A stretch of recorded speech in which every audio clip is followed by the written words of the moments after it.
Hey everybody, Scotty G here again with my good friend Nathan from the Colorado Springs store, and we're here to talk about personal audio. We kind of want to discuss a couple of things at first. First of all, the history of personal audio. What is personal audio? How did we get here? How was it originally consumed, and how are we consuming it now? And then from there, we can kind of get into what are these different product types within personal audio, and what are the best fits for me? Yeah, so being the older guy of the two, I'd probably be the best one to start off with the history. You know, when I was a young fella, it was a transistor radio and a little headphone you'd pop in your ear, and it would be the way I'd listen to ball games at night when I was supposed to be in bed asleep. You know, and as rock and roll came about, the need for two headphones became kind of apparent.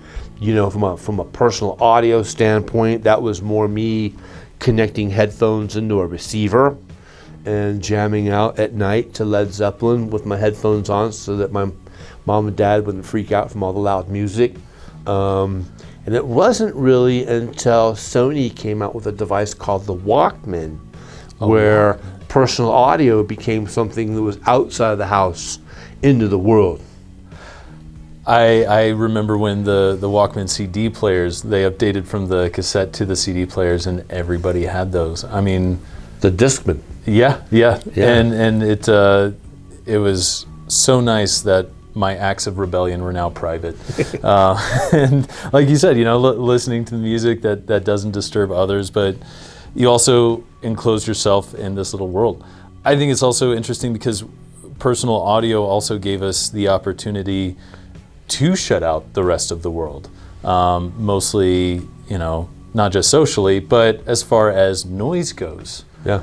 Which is always a problem with normal hi-fi listening is, you know, AC goes on or you got a crowd of people in a conversation, whereas enclosing yourself in that space, you get, you know, obviously a much better signal to noise ratio, but also a far more intimate experience than just being alone in a room with a couple of speakers.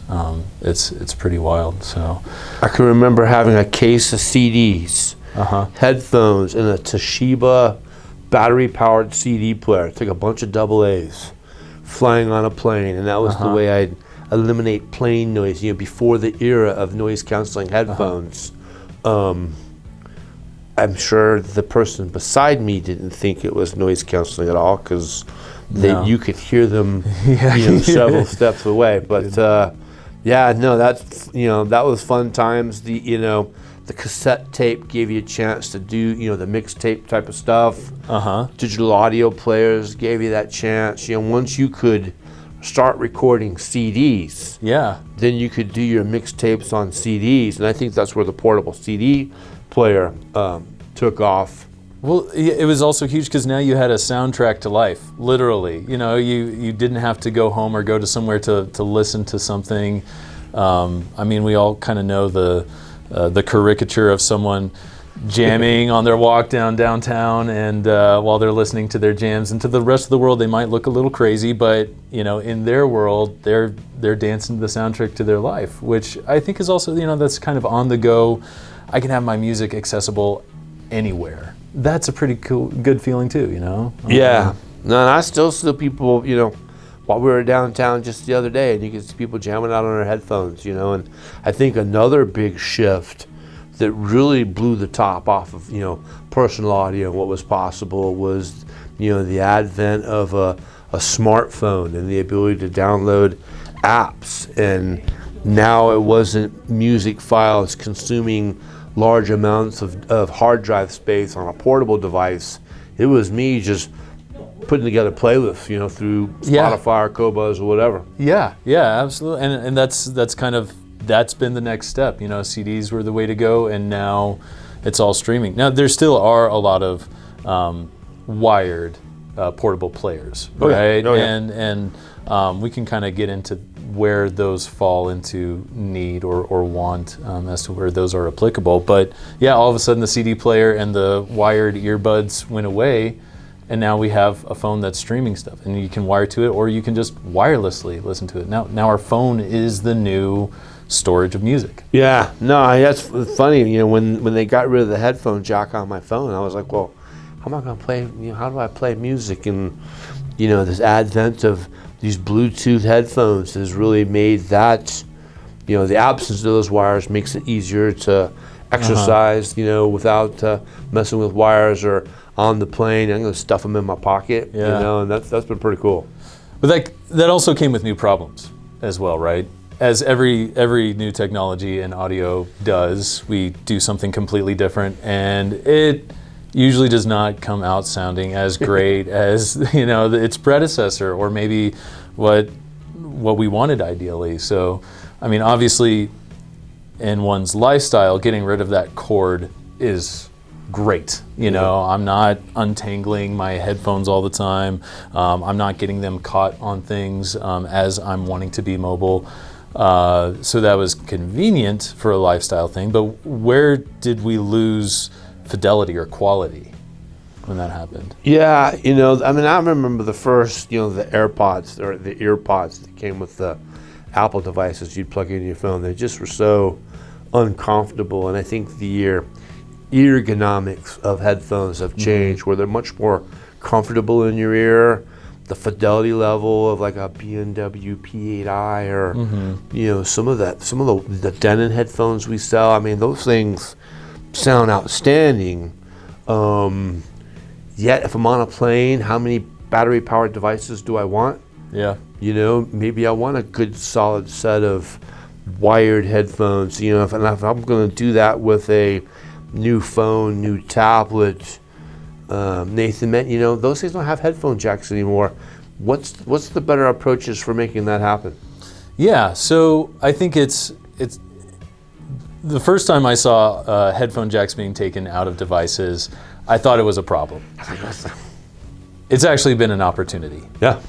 And the opportunity for that is to actually be much more selective with the DAC or headphone amp or whatever device, and we can talk. There's a lot of portable accessories out there depending on what your need is. But now that my phone only has a USB-C out, there's so many DACs and headphone amps for me to look into that are going to give me a performance far better than that little phone ever could have in the first place. And that's when we start talking a little bit more about, first of all, fidelity, right? Having a dedicated DAC chip, which we talked a little bit about last time. So we know the benefits of having a purpose-driven DAC that's also separate from the noise of any sort of computer or phone, which is just another computer. And then also having the wattage to drive a number of headphones. Not all headphones drive so easily, much like speakers. Some, you can plug them into an aux jack and they work great. Some of them, you're not going to get the detail and the imaging that those headphones can offer without really good power behind them. So, the wireless was still an option, but when I wanted the opportunity for fidelity, the market came through and now has USB DACs and headphone amps that are now going to perform far better than I could have 10 to 15 years ago.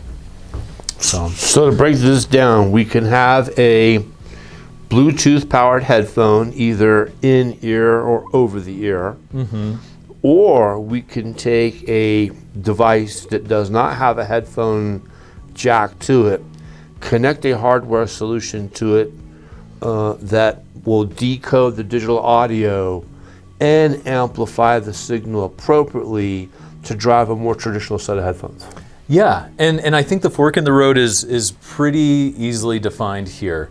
One is more convenient, the wireless option. Yeah. But it is not the best sound quality right now. Although it's getting better every day. I gotta hand it to some of these companies. The other way, by putting in a separate DAC and headphone amp, is going to be more cumbersome.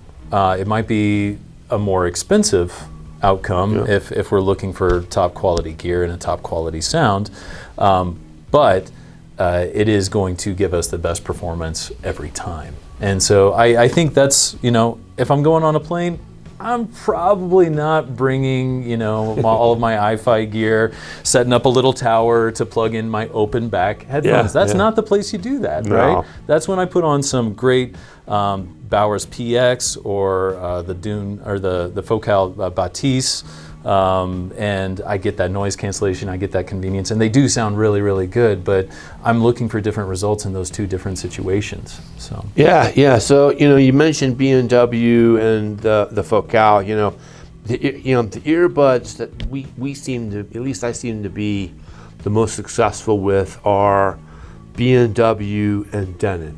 From a Bluetooth in-ear monitor type solution, wireless. Over-the-ear wireless, which I see a lot of people on the road in the streets, riding scooters and stuff with over-the-ear headphones. Sony's got those noise-canceling headphones that we seem to do quite a bit with. Focal has had great success with their Bathy series headphones. B&W has had great success with their PX series headphones. Those seem to really dominate the wireless solutions we offer. If we go wired, in-ear and over-the-ear, what are some of your favorites? Okay, so if we're going over the ear, Focal's been doing a great job for a long time, and I would argue that they continue to do so. And it's just, they do constantly make updates to their line, but it's interesting to see every new iteration of performance level of headphones.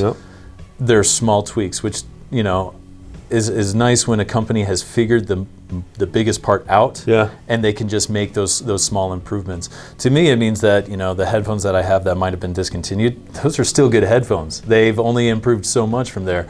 But the new ones, I also know I have the reliability of this long successful track record of this company. So I do really like Focal. Meze, I think, has really, really.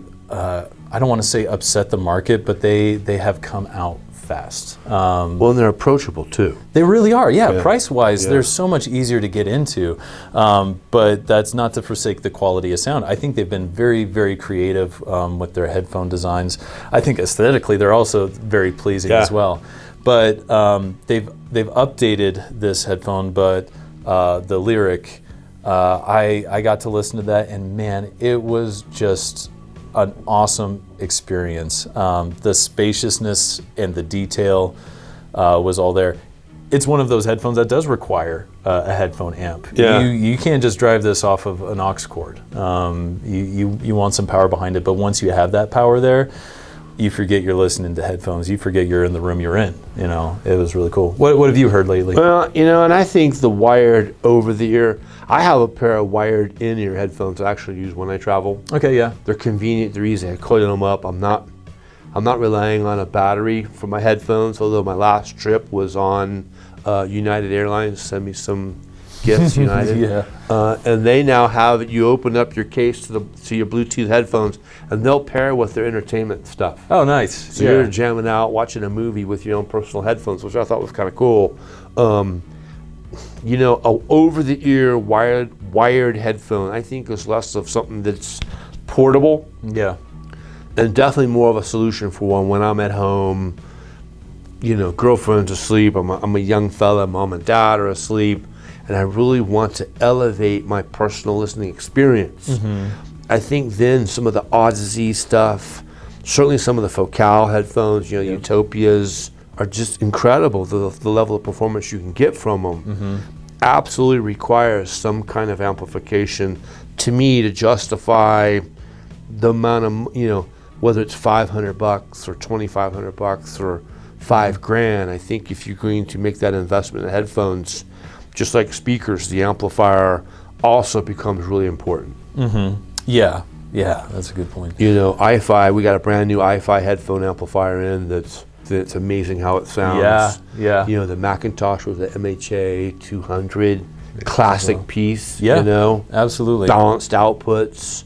And then you can source it with whatever you want to source it with. Right. If it's your phone, then you're probably going to have to go USB into one of these devices or into the DAC you might take when you pull these headphones outside of your home. But a lot of audio equipment, this gets us back to the beginning, where a lot of audio equipment has a headphone jack on it. So all I need to make sure is that at the audio equipment side, I can control volume. So whether it's my brand new Luxman integrated amp or my Cool Moon Ace, I'm plugging right into the front, put a pair of headphones on, 10 o'clock at night, listen to a little music before you chill for the evening. Definitely the way you want to go. Well, a lot of these preamps and integrated amps do have a headphone out. Even there's a lot of streamers. There's a lot of gear with headphone compatibility built in. Yeah. I think that's always a good place to start. What do I already have, and is it going to drive the personal headphone experience that I'm looking for? Yeah.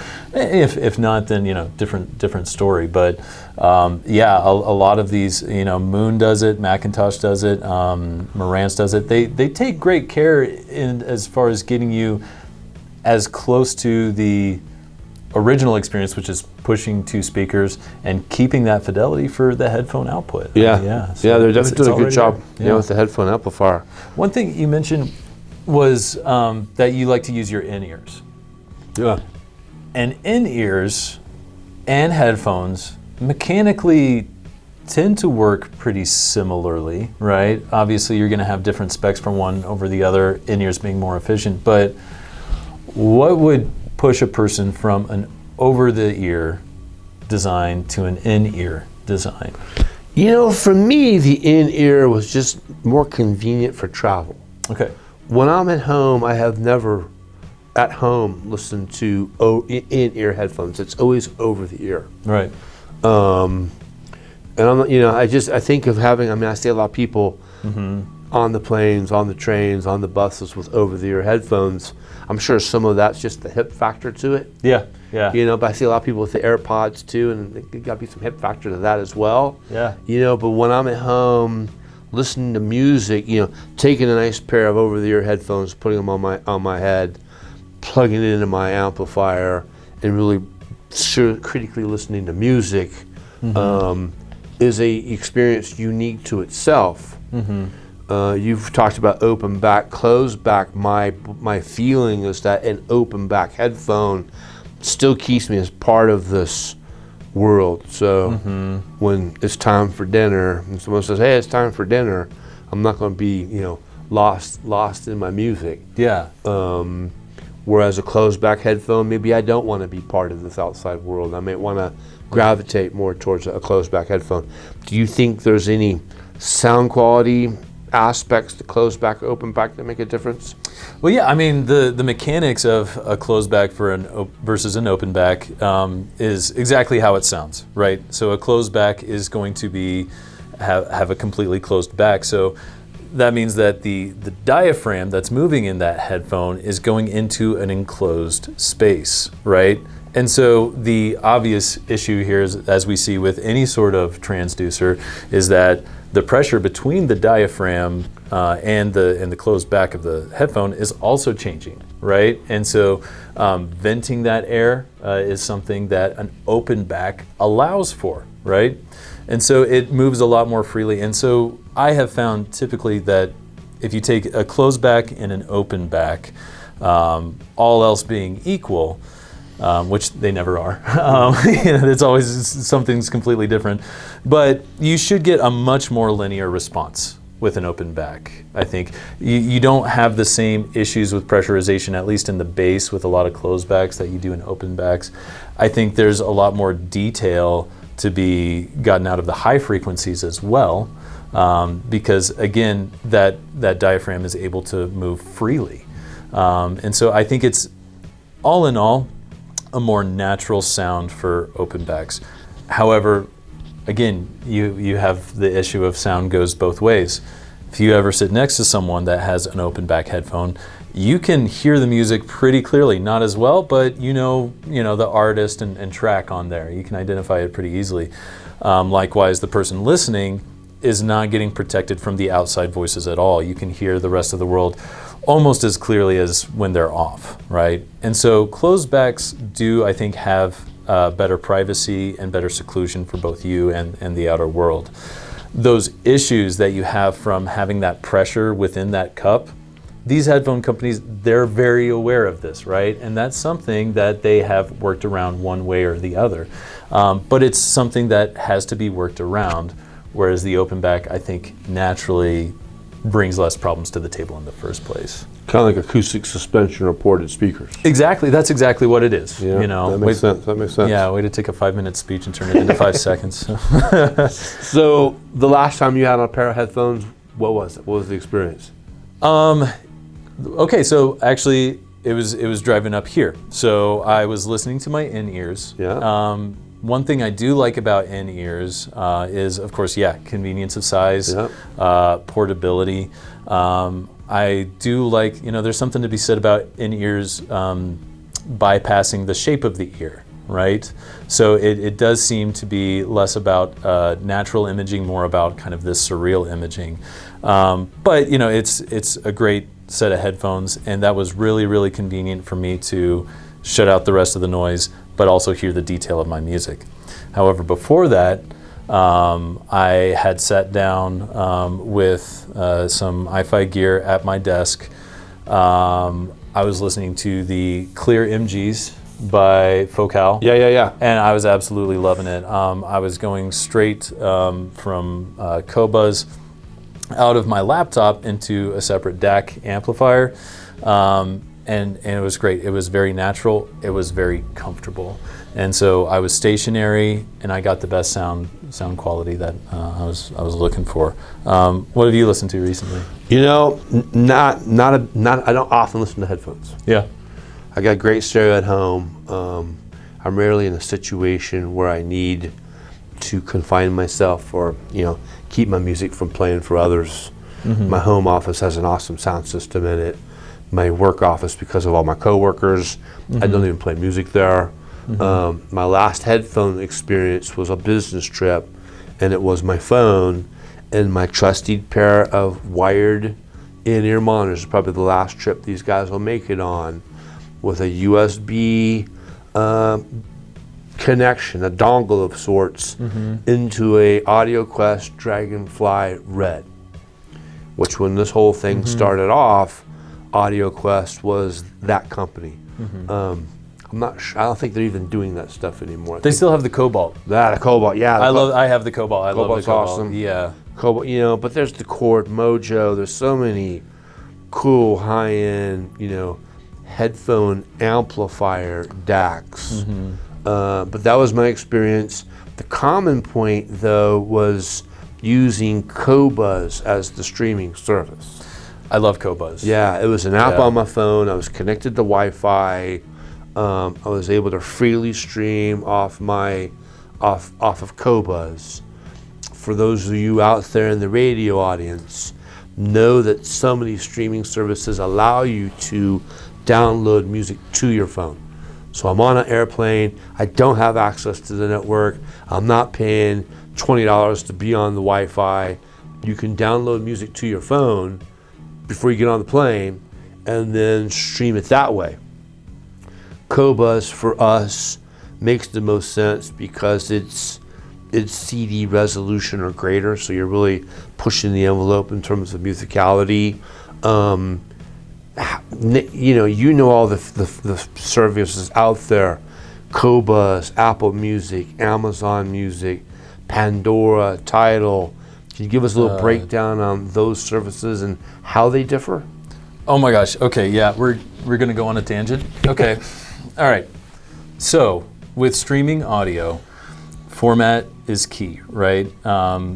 Buffering is always a part of the mix, which means that we're using cellular or Wi-Fi to source this audio. The original master recording of your favorite album is too big to just dump onto your phone wirelessly. Most phones can't really handle that. Or back in the day when a phone had 2 gigs of memory. Yeah, exactly. It's too much, right? Because there's so much detail in there to get us a high resolution digital copy, right? Or your iPod. Yeah, exactly. So let's go back. Now we're talking a little bit more my history here. Let's talk about MP3s. Yeah. it was a necessary evil. We had to go through MP3s to figure out how to do something, only for us to figure out how we could do it better, right? So MP3s made these big, large files much smaller by essentially digitally compressing it. That means throwing away data. It says, we have 2 of these, I'm gonna get rid of one, right? So that we can get it smaller. And now we can, squish this down to something that's more manageable by our devices. But by throwing those little bits away, we've not only lost resolution, we've created noise.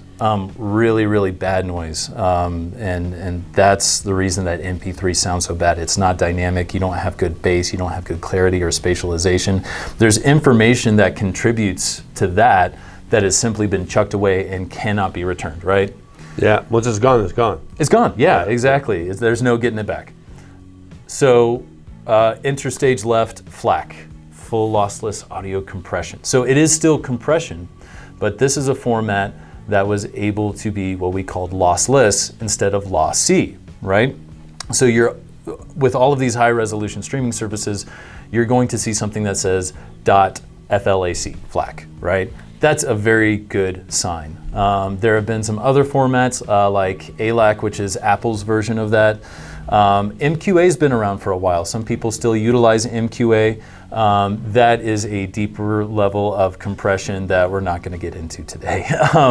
But through FLAC, we were able to unfold full resolution, if not hyper resolution. So we get beyond CD quality, beyond 16-bit 44.1K sample rate. We can double that now, triple that, depending on the streaming service that you have.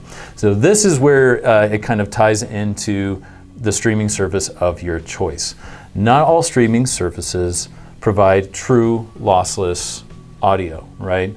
Spotify, while it doesn't do MP3, does have its own form of compression, which is not lossless. It is still lossy. But that it's just less squished. It's less squished, but it's squished all the same, right? And some data has been lost. So they've been talking about getting a high resolution form of Spotify, still waiting on that Spotify. But in the meantime, no, it is still lossy, just not quite as bad as MP3. That's something that a company might choose to do in order to have faster service, to reduce the need for buffering and tax your device less. It makes it more approachable from an electronic standpoint, but kind of sets a pretty low ceiling when it comes to fidelity. Qobuz, TIDAL, Apple Music, and Amazon, and Deezer, there's many out there that offer a full lossless FLAC version of it. Some will have greater resolution than others of the same copyright. So one might just give you 16-bit 44.1, whereas another service will have maybe a 96, 32-bit version available to stream. I'm going to circle back one more time. Bandwidth is important, right? So if you're, on Route 66 in the middle of nowhere and you're wanting to stream high resolution, there's a chance that that's a lot of information that you can't extract, and which is why when you're on a plane, download your favorite high res. That's best practice. But for me, I really like Qobuz. TIDAL was big on MQA, but now they're mostly FLAC. There have been other people that have tested how accurate are these different companies. Qobuz has always come out towards the top. But finding noise that these other formats introduce into the sound, there have been people that claim to have found it, and they've given evidence, although it's not quite a white sheet. It could be there. The question is, do you hear it or not? That's always something we ask ourselves when changing these things. But in short, if you like not only the convenience but the quality that you're getting from your current streaming service, great. If you're curious, a lot of these services will offer, free trials, and take the free trial. I've gotten a lot of people hooked on these high res because they're like, I don't want to do a second subscription. So I said, do the free trial. And they noticed on the very first track, there is a huge difference by just having a better resolution source. So, Any questions? Yeah, no, I think, Yeah. I think it's supposed to be fun. We live in a world now of convenience. So if you're an Apple person, which I am, you've probably got Apple Music, which we do. You're probably taking advantage of that by accessing, thousands and thousands of songs, which my girlfriend does. If you're an Amazon subscriber, you probably have Amazon Music. Same thing. When the streaming stuff started off early, Spotify really found a way in that door. Yeah. I had an industry icon in the store just Saturday. Okay. I'll leave him anonymous. Oh, yeah, I think I know who that was. Yeah. And he's fun, and he comes in every year. And I connected him to our network. And this icon uses Spotify. Okay. And using Spotify Connect, we were able to go from room to room to room to room. Yeah. And he could blast all the stuff we had on the floor. And he really found 4 or 5 of the displays we had set up quite impressive in terms of sound quality. And although the resolution wasn't what I would have expected, I would have expected Qobuz or TIDAL. Here's the guy's just into it for the fun. Yes, there's a difference sonically. Spotify has great music discovery. I think that's what he uses it for. Those of you out there watching this, if you want to geek out on the highest resolution, I would tell you TIDAL and Qobuz are the way to go. I'm an Apple guy. I don't know that you can get the highest resolution Apple Music from every single device. I'm not sure you can get it from a phone. I think sometimes it has to be from a computer. All of this is changing, though. I see no reason, at some point down the road why everyone isn't high res. Yeah. When Apple shocked the world with the iPod and created their own music store, that was the reason for compression. Yeah. Now that's gone away. I think that's over. But, I think that really covers everything you guys would want to know about personal audio listening. What is it? Where does it come from? How do I want to listen to it on the road, at home, in the office? Before we wrap this thing up, Nathan, is there anything else you want to add? Well, under the category of personal audio, we should emphasize personal. Everybody's needs are going to be different. And so the best way to find out, if you're so curious, go ahead and look at reviews for certain things. Take a look at your own life and what kind of experience you would like. But then go talk to a pro. Go see what's out there and talk to someone that has gotten their ears on these different products, and they'll be able to tell you exactly what they like about these things. They'll tell you some of the problems they found with this as well. It's always okay to reach out and get somebody else's opinion to make sure that's like, okay, let's shorten the length of this process. But do what makes you happy. Find the system that gets you going, and hopefully we'll see more of you rocking out in the street to God knows what. Well, definitely keep it fun. If you live in Colorado, New Mexico, visit our stores. We have stuff on display. We got guys like Nathan. They can tell you everything you want to know. If you're out there in the internet land, please be sure to like our videos. Please subscribe to our content. We have all kinds of cool stuff coming your way. And if you have questions, reach out to you. We're always here to help. So, thanks, guys. Thank you very much. Yeah. Have a great day.